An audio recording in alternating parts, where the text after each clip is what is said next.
नमस्कार, India voice देख रहे हैं आप। आपके साथ मैं हूं स्वीटी दीक्षित। सीधे चलेंगे गोरखपुर, जहां पे सीएम योगी क्या कुछ कह रहे हैं, आपको सुनाते हैं। आचार्य प्रोफेसर विशंबरनाथ शर्मा जी, माननीय सांसद गोरखपुर श्री रविकिशन शुक्ला जी, महापौर डॉक्टर मंगलेश श्रीवास्तव जी, दिग्विजयनाथ स्नातकोत्तर महाविद्यालय के प्राचार्य प्रोफेसर ओम प्रकाश सिंह जी, आज की इस राष्ट्रीय संगोष्ठी में देश के अलग अलग क्षेत्रों से आए हुए इस फील्ड के सभी विशेषज्ञगण, शोध छात्र और दिग्विजयनाथ स्नातकोत्तर महाविद्यालय के सभी यहाँ के छात्र छात्राएं और उपस्थित भाइयों बहनों, महाविद्यालय परिवार को मैं एक समसामयिक विषय को लेकर के राष्ट्रीय संगोष्ठी के लिए हृदय से धन्यवाद देते हुए आप सबका मैं अभिनंदन करता हूं। बहुत महत्वपूर्ण मुद्दा दिया है जो पर्यावरण, प्रौद्योगिकी और सतत ग्रामीण विकास।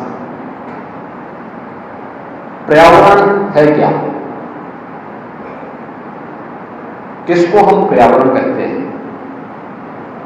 पर्यावरण जल, भूमि, जीव, जंतु, पेड़ पौधे, इन सब का जो समन्वित रूप है, यही पर्यावरण है। अगर इसका अस्तित्व ही संकट में होगा, याद करिए, भूमि रहने लायक न रहे, जल पीने लायक न रहे, धरती में जीव और जंतु ये दोनों का अस्तित्व संकट में आ जाए, तो फिर उस प्रौद्योगिकी का या उस विकास का हमारे जीवन में क्या महत्व होगा। और इसी महत्वपूर्ण मुद्दे को लेकर के यह राष्ट्रीय संगोष्ठी है, जो एक महाविद्यालय के द्वारा प्रारंभ की जा रही है और जिस संगोष्ठी के माध्यम से लोग इस पर अपने स्तर पर क्या प्रयास हो सकते हैं। अक्सर होता है हम इन सभी मुद्दों को सरकार के भरोसे छोड़ते हैं या संस्थाओं के भरोसे छोड़ते हैं। ऐसे ही जैसे कूड़ा प्रबंधन, शहरी क्षेत्र में कूड़ा प्रबंधन की जिम्मेदारी हमें मान लेते हैं तो नगर निकाय की जिम्मेदारी है, और हम बड़ी आसानी से अपने घर के कूड़े को निकाल के सड़क पे या नाली में फेंकते हैं, जबकि ये नागरिक जिम्मेदारी ज्यादा है किसी नगर निकाय से। और नगर निकाय अगर अपनी जिम्मेदारी का निर्वहन करते हुए नागरिकों को भी इसके प्रति जोड़ ले तो आंदोलन सफलता की नई ऊंचाई तक पहुंच सकता है। इस पर्यावरण को बचाने के लिए प्रौद्योगिकी का योगदान कैसे हो सकता है, एक बहुत महत्वपूर्ण प्रश्न है। कल मैं गाजियाबाद गया था, दिल्ली में गया था, परसों उच्चतम न्यायालय ने एक 5-6 राज्यों को नोटिस जारी की, और नोटिस जारी करते समय पंजाब को, हरियाणा को, उत्तर प्रदेश को, दिल्ली और अन्य राज्यों को नोटिस जारी करके कहा कि जो ये फॉग है, जो ये धुंध है, दिल्ली जब मैं लखनऊ से गया वहां धूप थी, मौसम एकदम साफ था, लेकिन अगले 35 मिनट के अंदर मेरी फ्लाइट गाजियाबाद में लैंड की तो गाजियाबाद में मैंने देखा पूरा अंधेरा था। जैसे मैं उससे उतरा, देखा मैंने कि बाहर आंखों में जलन हो रही थी। तो सीएम योगी आदित्यनाथ को गोरखपुर से सुन रहे थे आप कि किस तरीके से परियोजना को उद्घाटन कर रहे हैं और आगे क्या कुछ नोएडा में होने वाला है। चलिए खबरों में आगे बढ़ेंगे। नोएडा के सेक्टर 49 में पुलिस ने छापेमारी की है। अलविश यादव के खिलाफ केस दर्ज हुआ है। अलविश पर पार्टी में सांपों की सप्लाई का आरोप लगा है। 5 कोबरा, 2 मुहे सांप, 1 अजगर बरामद किए गए हैं। बता दें बिग बॉस के विजेता है अलविश यादव, जिनके ऊपर एफआईआर दर्ज हुई है। तो 6 लोगों के खिलाफ उनके समेत एफआईआर दर्ज हुई है। पार्टी में सप्लाई का आरोप है अलविश यादव के ऊपर लगा है। पुलिस ने बीते दिन ये कार्रवाई करते हुए आरोपी को गिरफ्तार किया है। इनके पास से 5 कोबरा सांप, 2 मुहे सांप भी बरामद किए गए हैं और जहर भी मिला है। तो इसी के साथ बता दें कि अलविश यादव के खिलाफ केस दर्ज हुआ है। बिग बॉस के विजेता है अलविश यादव। पुलिस ने गैर जमानती धाराओं में रिपोर्ट दर्ज की है। तो अलविश यादव और कई ऐसे लोग हैं जिनके खिलाफ केस दर्ज हुआ है। अलविश पर रेव पार्टी कराने का भी आरोप है। स्वाति मालीवाल ने कहा है हरियाणा सीएम के साथ मंच पर था अलविश यादव। तो ये तस्वीरें आप तक पहुंचा रहे हैं। 5 कोबरा सांप भी यहाँ पे छापेमारी के दौरान मिले हैं। हरियाणा सरकार ऐसे लोगों को ही प्रमोट करती है। तो स्वाति मालीवाल ने कई सवाल भी खड़े किए हैं। अलविश के वीडियो में लड़कियों पर अश्लील टिप्पणियां की जाती है। साक्षी मलिक, बजरंग जैसे लोग सड़कों पर डंडे खाते हैं। तो स्वाति मालीवाल ने कई सवाल भी उठाए। इसी के साथ आपको बता दें कि अलविश के वीडियो में लड़कियों पर अश्लील टिप्पणी की जाती है। चूंकि अलविश यादव व्लॉगर है और वो व्लॉग में कई ऐसी चीजें बोल देते हैं जिससे जो लड़कियां हैं, जो आमजन है, उनको आहत भी इस पर पहुंचती है और केस भी इससे पहले दर्ज हुआ था।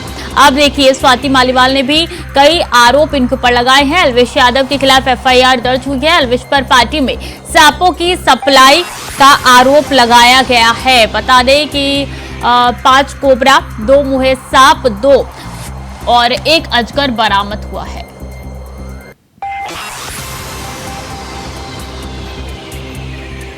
तो बिग बॉस के विजेता है अलविश यादव, जिन पे एफआईआर दर्ज हुई है। अलविश यादव पर एफआईआर दर्ज हुई है और इसके साथ साथ 6 ऐसे लोग हैं जिनके खिलाफ भी ये केस दर्ज हुआ है। पुलिस ने गैर जमानती धाराओं में रिपोर्ट दर्ज की है। तो गैर जमानती धाराओं में रिपोर्ट अलविश यादव के खिलाफ दर्ज हो चुकी है। अलविश पर रेव पार्टी कराने का आरोप है। ये स्वाति मालीवाल ने सवाल खड़े किए हैं। स्वाति मालीवाल ने सवाल खड़े किए हैं कि हरियाणा के सीएम के साथ मंच पर था अलविश यादव और हरियाणा सरकार ऐसे लोगों को प्रमोट करती है। इसी के साथ स्वाति ने कहा है कि अलविश यादव को प्रमोट जो है वो हरियाणा सरकार कर रही है। इनके ऊपर लड़कियों के खिलाफ गलत टिप्पणियां करने के भी आरोप लगाए गए हैं। तो वोट के लिए कुछ नेता कुछ भी कर सकते हैं, ये स्वाति मालीवाल की तरफ से कहना है। अलविश के वीडियो में लड़कियों पर अश्लील टिप्पणी की जाती है। बता दें कि अलविश के खिलाफ केस दर्ज हुआ है और स्वाति मालीवाल ने कई सवाल अलविश यादव के ऊपर उठाए हैं। बता दें कि अलविश यादव के खिलाफ एफआईआर दर्ज हुई है। गैर जमानती धाराओं में ये एफआईआर दर्ज की गई है। ये एफआईआर की कॉपी है जो आपकी टीवी स्क्रीन पर नजर आ रही है। और अलविश यादव के ऊपर यह आरोप है कि सांपों की सप्लाई वो रेव पार्टी में करते हैं। 5 कोबरा, 2 मुहे सांप, 1 अजगर नोएडा के 49 में छापेमारी के दौरान बरामद किए गए हैं और अलविश यादव समेत 6 लोग ऐसे हैं जिनके खिलाफ एफआईआर दर्ज हुई है। कुछ लोगों को तो पकड़ भी लिया गया है। और ऐसे में स्वाति मालीवाल जो कि महिला की अध्यक्ष हैं दिल्ली में, उन्होंने कई सवाल खड़े किए हैं। अलविश यादव ने क्या कुछ कहा है आपको सुनाते हैं। हाँ जी गाइस, मैं हूँ आपका अपना अलविश यादव और मैं सुबह उठा, मैंने देखा कि कैसे कैसे न्यूज़ फैल रही है मेरे खिलाफ। ऑल ओवर मीडिया में ये चीज़ हो रखी है, अलविश यादव अरेस्ट हो गए, अलविश यादव नशीले पदार्थ के साथ ऐसे ऐसे पकड़े गए। ये सारी चीज़ें जो मेरे खिलाफ फैल रही हैं, जितने भी आरोप मेरे ऊपर लगे हैं भाई, सारे बेबुनियाद हैं, सारे फेक हैं।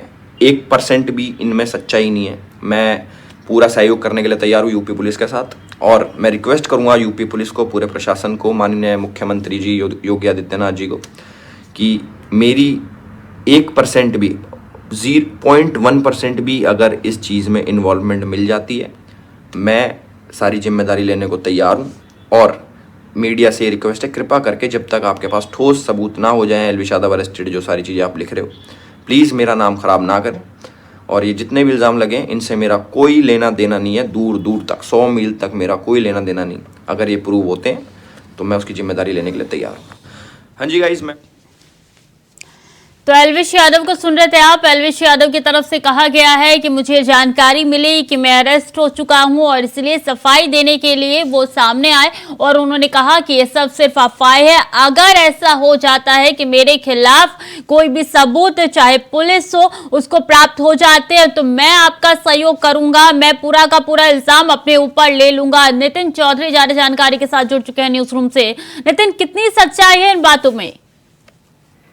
देखिए श्रुति, बिल्कुल जिस तरीके से जो है एलविश यादव जो है रेप पार्टी करने के लिए नोएडा में आता था, लगातार बताया जा रहा था नोएडा पुलिस के द्वारा भी कि आखिरकार एलविश यादव जब से जो है विजेता बना है तो यहाँ पर लगातार जो है तमाम ऐसे पार्टी के लिए लगातार यहाँ पर आता था। लेकिन बता दें कि जब रेप पार्टी करने के नोएडा के सेक्टर 51 के अंदर आता था तो एलविश यादव अपने दोस्तों के साथ आता था, लेकिन उसके बाद उनके साथ में विदेशी लड़कियों को भी जो है बुलाया जाता था और साथ जो सांप रहते थे उन सांप का जहरीला जो पदार्थ है उसे भी यहाँ पर कराया जाता था। नशे का पदार्थ जो है काफ़ी तादाद में इन पर बरामद भी कराया गया, लेकिन उसके बाद बता दें कि इनके पास से 7 जहरीले सांप मिले हैं। लगातार इसको देखते हुए नोएडा पुलिस को जब इसका जो है स्टिंग कराया गया, नोएडा पुलिस ने भी जो है स्टिंग करने के बाद तुरंत इसको एक्शन में आने के बाद ही तो उसको एलविश यादव के साथ में जो 6 लोग थे उनको जो है गिरफ्तार कर लिया कर दिया और एलविश यादव अभी फरार चल रहा है। तो नोएडा पुलिस का कहना है लगातार कि आखिरकार एलविश यादव को जल्दी से ही गिरफ्तार कर लिया जाएगा। फरार कैसे चल रहा है नितिन एलविश यादव तो खुद सामने आया, उसने कहा कि अगर कोई भी सबूत आपको मिलता है तो मैं आपको सहयोग देने के लिए तैयार हूँ, पूरा इल्जाम खुद ले लूंगा।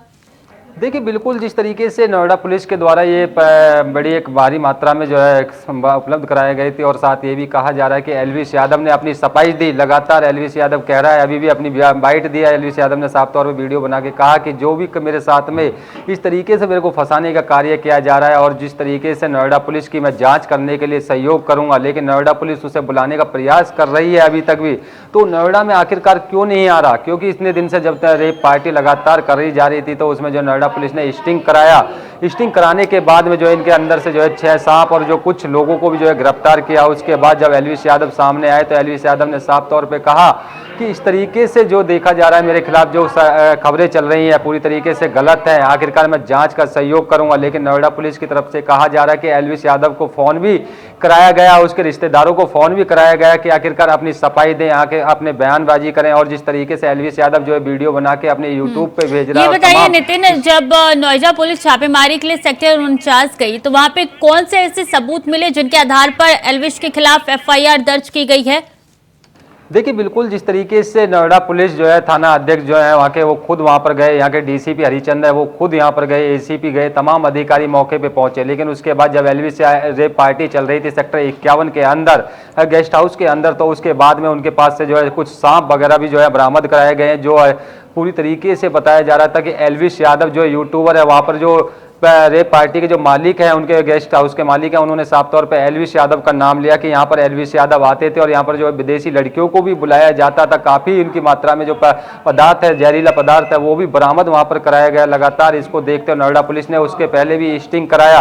स्टिंग कराने से पहले ही जब उसका नाम सामने आया तो उसके बाद में नोएडा पुलिस एक्शन में आई। एक्शन में आने के बाद जो वहाँ पर 6 लोग थे, उन 6 लोगों को जो है गिरफ्तार कर लिया गया। बता दें कि उनमें जो है कुछ रिश्तेदार भी उसके बताए जा रहे हैं। लेकिन उसके बाद यूट्यूबर जो है एलविश यादव है वो अभी तक फरार चल रहा है। नोएडा पुलिस ने जो है अपनी 3 टीम लगा दी गई है और जल्दी से जल्दी एलविश यादव को गिरफ्तार कर लिया जाएगा, क्योंकि एलविश यादव जिस तरीके से अपनी वीडियो बना के जो देखना होगा कि क्या कुछ कार्रवाई आगे एलविश यादव के खिलाफ देखने को मिलती है। बहुत बहुत शुक्रिया आपका तमाम जानकारियों के लिए। खबरों में आगे बढ़ेंगे। जैसे जैसे लोकसभा और झारखंड विधानसभा के चुनाव का समय नजदीक आ रहा है, इंडिया गठबंधन के सहयोगी दल अपनी नई जमीन तलाशने में लग गई है। झारखंड में भी इंडिया गठबंधन की सरकार चल रही है, लेकिन हाल ही के दिनों में एनसीपी के राज्य में मात्र एक विधायक कमशेल सिंह ने सरकार से अपना समर्थन वापस ले लिया है। अब इस पर राजनीति भी तेज हो चुकी है। फिलहाल झारखंड में JMM, कांग्रेस और RJD की सरकार है।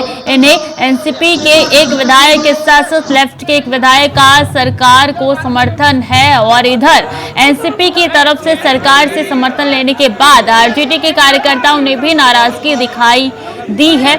मुख्यमंत्री हेमंत सोरेन ने पलामू दौरे के दौरान आरजेडी के कार्यकर्ताओं ने हेमंत सरकार के विरोध में नारे लगाए। मीडिया के भाइयों, राकेश कुमार स्टेट हेड रांची से जुड़ चुके हैं। राकेश जी, क्या चल रहा है झारखंड में इस वक्त? देखिए, राज्य में जो सरकार चल रही है गठबंधन की, उसमें 3 पार्टियां महत्वपूर्ण भूमिका में है, जेएमएम, कांग्रेस और आरजेडी। लेकिन इसके बाद से उनको समर्थन देने वाली पार्टियों में एनसीपी है और लेफ्ट की कुछ पार्टियां हैं। एनसीपी की तरफ से जो विधायक कमलेश थे, उन्होंने अपना इस्तीफा दे दिया है गठबंधन की तरफ से, और उन्होंने साफ तौर पे कहा है कि वे पार्टी में अब नहीं रहेंगे, और साथ साथ ये भी कहा है कि उनका समर्थन जो पार्टी का है वो नहीं रहेगा। लेकिन जिस तरीके का माहौल है राज्य में, आरजेडी के नेताओं ने भी विरोध किया है, कांग्रेस के कई नेताओं की तरफ से बयान आ रहे हैं, तो कहीं न कहीं कहा जा रहा है कि अब गठबंधन की जो गांठ है वो अब थोड़ी ढीली होती जा रही है। जैसे जैसे लोकसभा के चुनाव नजदीक आ रहे हैं और साथ साथ विधानसभा के चुनाव भी अगले साल होने हैं, इसको लेकर राजनीतिक दल के लोग, पार्टियां अपनी तैयारी तो जरूर कर रही हैं, लेकिन फिलहाल की बातचीत की जाए तो एनसीपी की तरफ से जो गठबंधन में साथ देने की बात कही गई थी, उसकी वापसी हुई है। और हो सकता है कि अब एनसीपी की तरफ से क्या कुछ स्टेप लिए जाएंगे, हो सकता है कि एनडीए के साथ जाएंगे, या फिर आगे क्या रणनीति होगी इसका खुलासा बाद में होगा। लेकिन फिलहाल यही कहा जा रहा है कि राज्य में जो हेमंत सरकार चल रही है, उसमें सहयोगी दल अब कहीं न कहीं विरोध भी करने लगे हैं। जी, तो क्या अब खतरा मंडरा रहा है राकेश जी? क्या होगा अगला कदम? यहाँ पे कुछ नजर आ रहा है?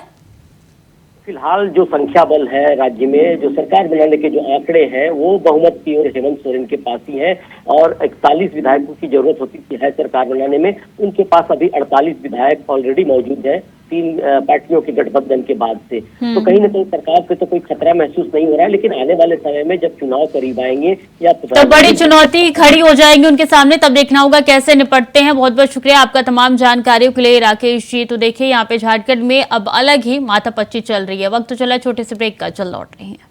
ब्रेक के बाद एक बार फिर से स्वागत है आपका। खबरों में आगे बढ़ेंगे। रामपुर से बड़ी खबर आ रही है। आजम के ऑफिस और रामपुर पब्लिक स्कूल को खाली करने की कवायद शुरू हो चुकी है। दारुल आवाम को खाली कराने के लिए गठित की गई है टीम। 7 दिनों के अंदर खाली कराने जाने के लिए जारी किया गया है नोटिस। तो बता दें कि आजम के ऑफिस को और रामपुर पब्लिक स्कूल को खाली कराने की कोशिश जो है वो शुरू हो चुकी है, कवायद शुरू हो गई है। दारुल आवाम को खाली कराने के लिए टीम का गठन किया गया है। 7 दिनों के अंदर खाली कराए जाने के लिए जारी किया गया है नोटिस। तो ये वही नोटिस है जो इसको खाली कराने के लिए जारी किया गया है। तो 7 दिनों का वक्त दिया गया है। मोहलत 7 दिनों यानी कि 1 सप्ताह का है, और 7 दिनों के अंदर नोटिस दिया गया है ताकि आप खाली कर दें। तो आजम के ऑफिस और रामपुर पब्लिक स्कूल को खाली कराने की कवायद शुरू हो चुकी है। 7 दिनों का अल्टीमेटम दिया गया है, 7 दिनों का वक्त दिया गया है कि आप 7 दिनों के अंदर खाली कर दीजिए।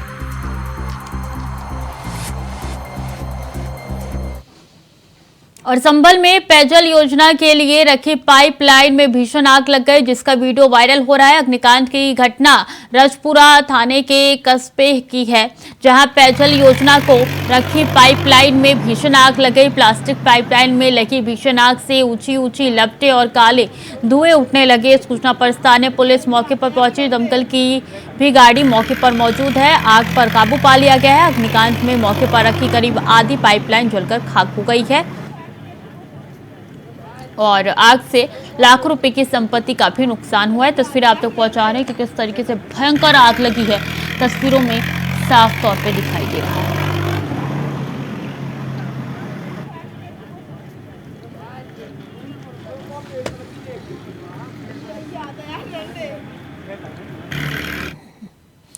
और लखीमपुर से बड़ी खबर है। पेशी के दौरान आया है कैदी फरार। जेल से पेशी पर लाया गया था अभियुक्त। कोर्ट हवालात में बंद होने के बावजूद कैदी दीवार फांदकर फरार हो गया। 307 का आरोपी है करण उर्फ बबलू। तो पेशी के दौरान कैदी भाग गया। बता दें, लखीमपुर में कैदी कैद था, पेशी के दौरान भाग गया और पुलिस को चकमा देकर ये कैदी भाग गया है। बता दें कि कैदी पेशी के दौरान फरार हो गया। जेल से पेशी पर लाया गया था अभियुक्त, जो कि फरार हो गया है। दीवार कूदकर फरार हुआ है कैदी। कोर्ट हवालात में बंद होने के बावजूद कैदी दीवार फांदकर फरार है। 307 का आरोपी है करण उर्फ बबलू।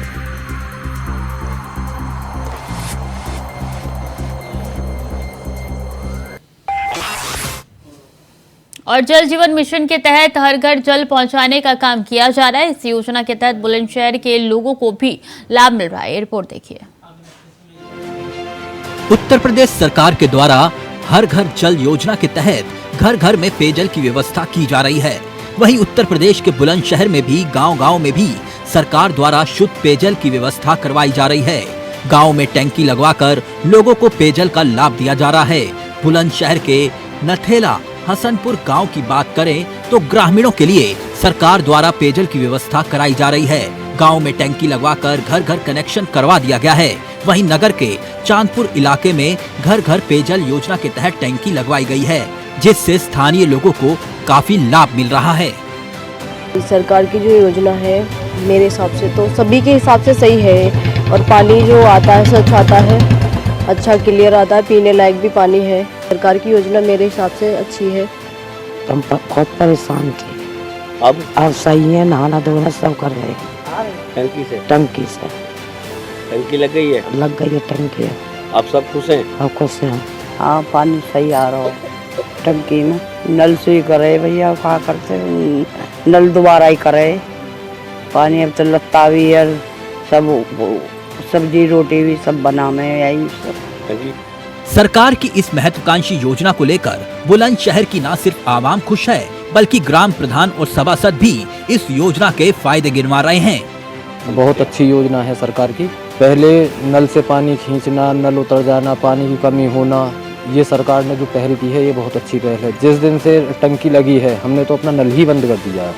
अब जो प्रदेश सरकार केंद्र सरकार की जो योजनाएं हैं वार्ड वासियों को उसका लाभ मिल रहा है। अच्छा, सरकार की इस पहल से कहीं ना कहीं शुद्ध जल की व्यवस्थाएं सरकार द्वारा कराई गई हैं। यकीनन सरकार की मुहिम अब धरातल पर रंग ला रही है।